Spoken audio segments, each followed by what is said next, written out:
پہلے تو وہ چلتا رہتا ہے اور پھر یہ توشہ خانہ سے ہم نے آ جاتا ہے, وہی الیکشن کمشنر اس کو اٹھا دیتا ہے. یہ نہیں پتا کہ نیب کے اندر کیس پڑے ہوئے ہیں نواز شریف, یوسف رضا گیلانی اور آصف زرداری کے. 4 گاڑیاں انہوں نے نکالی, 4 بڑی بڑی مہنگی گاڑیاں توشہ خانہ سے نکالی. وہ نیب میں کیس ہے, اور کب ہے؟ 10 سال پرانا کیس ہے, اور وہ کیس پڑا ہوا ہے. ان کو کوئی نہیں پوچھتا. وہ بالکل غیر قانونی ہیں, کیونکہ آپ گاڑی نکال ہی نہیں سکتے توشہ خانہ سے. مجھے بھی ایک گاڑی ملی تھی, آپ نکال ہی نہیں سکتے. اور جو نکال سکتے چیزیں اس کا ریکارڈ ہوتا ہے, آپ پیسے جو بھی اس کی فارمیلٹی ہوتی ہے.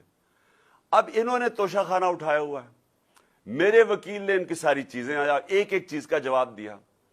اب انہوں نے ایک نیا کام کیا. کل انہوں نے وہی جو کمبینیشن جیو نون لیگ اور اس کے بعد انہوں نے ایک فراڈ کو پکڑا. یعنی اگر آپ نے کوئی غلط کام کرنا ہے تو اس میں بھی کوئی عقل ہونی چاہیے, لیکن یہ اتنے بیوقوف ہیں کیونکہ مجرم جرائم پیشہ لوگ ہیں. انہوں نے بیٹھ کے جس آدمی کو لے کے آئے, وہ سوشل میڈیا نے سارا بتا دیا کہ وہ ایک بھاگا ہوا ہے ناروے سے, اس کے اوپر کتنے کیسز ہیں, اس نے پاکستان کی ایف آئی اے نے اس کے اوپر کیسز تھے, یہاں مانگنے کی کوشش کی. یعنی اس کی پوری تاریخ ہے. اس فراڈ کو انہوں نے کہا کہ جناب پورا ایک پروگرام کیا کہ اس نے کہا جی عمران خان کی گھڑی اور اتنی مہنگی بک گئی. اور میں ان کی عقل پہ حیران ہوں کہ وہ سارا کیس, وہ جو رسید ہے وہ تو پڑی ہوئی ہے توشہ خانہ کے اندر, یعنی کتنے کی گھڑی بکی ہے وہ سب کچھ ہے, ریکارڈ اویلیبل ہے. اور انہوں نے پورا پروپیگنڈا کیمپین کی. تو میں نے فیصلہ کیا ہے کہ میں اب پہلے میں نے تو اس کے اوپر بھی کرنی تھی, فارن فنڈنگ کے اوپر بھی. اس الیکشن کمیشن نے میرے پر ڈالا کہ عمران خان کو پتا ہوتے ہوئے کہ یہ غلط فنڈنگ ہے, اس کے باوجود اس نے اس کی اجازت دی. میں تو اس کے اوپر بھی, اس کے اوپر الیکشن کمیشن کے اوپر میں نے ہرجانہ کرنا تھا. لیکن میں آج افسوس سے یہ کہنا مجھے پڑتا ہے کہ ہمارا جو انصاف کا نظام ہے اس میں مجھے امید نہیں ہے کہ مجھے کوئی ملے گا, انصاف ملے گا. لہٰذا اس باری میں نے کیا کیا, میں یہ جیو گروپ کے خلاف لندن میں اب کیس کر رہا ہوں. میں نے وکیل سے بھی بات کر دی ہے. میں اس کے اوپر لندن میں کیس کروں گا, اور وہ اس لیے کروں گا کہ میں وہاں لندن میں ہماری رجسٹرڈ چیریٹیز ہیں جس کا میں سربراہ ہوں, نمل یونیورسٹی اور شوکت خانم کی. اور کیونکہ انہوں نے یہ وہاں بھی چلتا ہے تو ادھر میں اب ان کے اوپر کیس کروں گا کہ یہ جو میرے اوپر انہوں نے جو میری کردار کشی کی ہے, اب یہ وہاں جواب دے گے, کیونکہ ہم پیسے اکٹھے کرتے ہیں شوکت خانم کے لیے اور نمل کے لیے.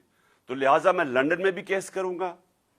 یہ جو شخص ہے, یہ جو فراڈ ہے, اس کے اوپر میں دبئی میں بھی کیس کروں گا, اور ان کے اوپر یہ جیو کے اوپر دبئی میں بھی کیس کروں گا, اور پاکستان میں بھی کیس کروں گا. اور میں نے فیصلہ کیا ہے کہ اب ہم ان کو اس لیے عدالت میں لے کے جائیں گے کہ ہم ثابت کریں گے کہ ان کا جو طور طریقہ ہے, یہ جو جیو گروپ ہے, یہ اس ملک کے اندر پروپیگنڈا کرتا ہے. یہ جو جیو گروپ ہے اس کا مقصد اس ملک کے اندر آزادی صحافت نہیں ہے. یہ اس کو اپنے میڈیا گروپ کو استعمال کرتا ہے, یہ ایجنڈاز کے لیے استعمال کرتا ہے.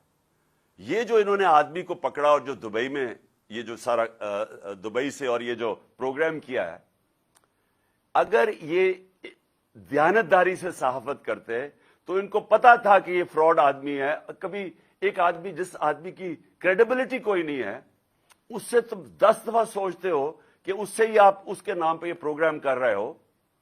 تو اگر آپ ایمانداری سے صحافت کرتے, آپ کبھی ایسے گواہ کو نہیں لیتے.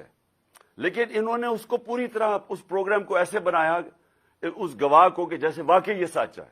تو اس لیے اب مجھے کم از کم برطانیہ کی عدالت کو تو مجھے پتا ہے, کیونکہ میں نے وہاں ایک کیس لڑا ہوا ہے.